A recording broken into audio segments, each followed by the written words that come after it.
उनको मार काट कर ट्रेनों में भर भर कर भारत पहुंचाया गया। हमारी कई बहन बेटियों की इज्जत लूटी गई। हमारे मठ मंदिर को जलाया गया, तोड़ा गया।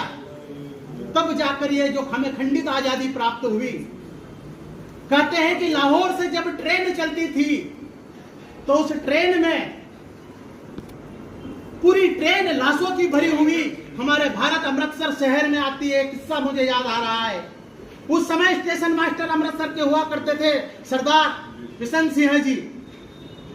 ट्रेन लाहौर से चलती है और उस स्टेशन पर रुकती है अमृतसर। ट्रेन रुकती है, स्टेशन पर से कोई सवारी नहीं उतरती है। स्टेशन मास्टर सरदार बिशन सिंह जी जब जाकर ट्रेन को देखते हैं कि सवारी क्यों नहीं उतर रही, तो देखते हैं जाकर तो वहां सवारी को जीवित हो तब उतरे ना, उसमें सारी लाशें की पूरी ट्रेन भरी हुई थी। ऐसा समय था वो देश आजादी के समय का। क्या नहीं हुआ हमारे साथ, लेकिन इतिहास में वो सब बातें हमें नहीं पढ़ाई गई। गांधी जी कहते थे कि देश का विभाजन मेरी लाश पर होगा, तो फिर क्यों विभाजन को स्वीकार कर लिया? क्यों विभाजन को स्वीकार किया जब गांधी जी ने कहा था कि देश का विभाजन मेरी लाश पर होगा? देश विभाजन का मात्र सिर्फ एक राज सत्ता, देश का प्रधान मुझे बनना। एक कहता था कि देश का प्रधान मुझे बनना है। बस इस प्रधान और देश की सत्ता प्राप्ति के लिए देश का विभाजन हुआ। अंग्रेजों ने तो मन बना लिया था। 15 अगस्त को नहीं तो 2 महीने बाद अंग्रेज जाने वाले थे इस देश से। लेकिन पंडित जवाहरलाल नेहरू चाहते थे कि देश का प्रधानमंत्री मुझे बनना है, और मोहम्मद अली जिन्ना चाहता था कि देश का प्रधानमंत्री मुझे बनना है। बस इस प्रधानमंत्री की लालसा ने इस देश का विभाजन किया।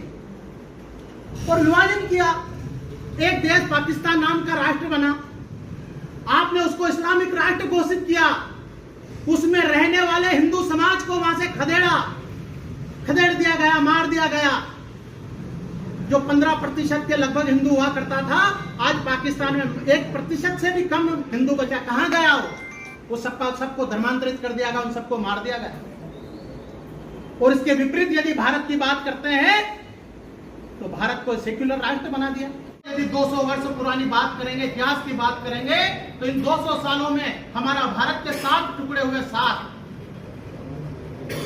सबसे प्रथम आता 15 अगस्त 1947 से एक दिन का पूर्व पाकिस्तान हमसे कटकर अलग हुआ, बांग्लादेश हमसे कटकर अलग हुआ।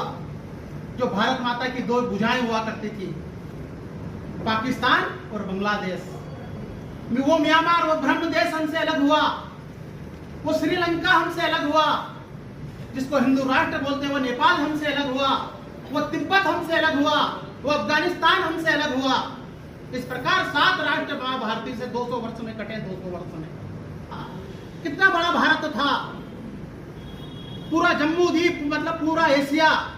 घटते घटते हम कहां आ गए? 200 वर्षों की मैंने बात करी कि भारत के 7 टुकड़े हुए, और आज जो हमारे पास खंडित भारत है, इसकी भी स्थिति ठीक नहीं है। जैसा मैंने आपसे कहा कि 8-9 राज्यों में हिंदू अल्पसंख्यक हो चुका है। 200 जिलों में हिंदू अल्पसंख्यक हो चुका है, जो कि इस भारत का मूल समाज है। 15 अगस्त को जो देश आजाद हुआ, जो आजादी हमें प्राप्त हुई, वो पूर्ण आजादी नहीं थी। और उसके पूर्व के इतिहास की बात करें तो लंबे समय से देश के क्रांतिकारियों ने, इस मां भारती के लालों ने युद्ध किए, अंग्रेजों से लड़ाइयां लड़ी, अपने सर्वोच्च बलिदान दिए। कोई ये आजादी हमें तराजू में नहीं मिली।